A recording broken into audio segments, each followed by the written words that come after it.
Зимата се враќа чекор назад и се уште не заминала. Се очекува продор на арктички брани и температури кои ќе бидат некаде и под нулата. Во недела веќе нашето подрачје ќе биде под влијание на студена воздушна маса од север, така што овај продор на студен бран брзо ќе помине на нашето подрачје.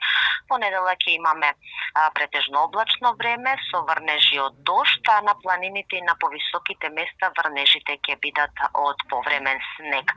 Температурите значително ќе опаднат и врнежи од снег се очекуваат во недела, особено во попланевните и во вечерните часови и на некои од пониските места. Колку долго ќе трае силата на овој бран? Во почетокот на новата работна седмица веќе ќе имаме студени утра и негативни утрински температури кои ќе се задржат до средината на седмицата, а веќе во втората половина од следната седмица ќе имаме и постепен пораст на температурите. Кога конечно може да ја очекуваме вистинската пролет и нејзината убавина? Поред последните податоци со кои што располага Управата за хидрометеоролошки работи, веќе и во втората декада од месец април ќе имаме температури нешто под просекот или во границите на просекот за месец април.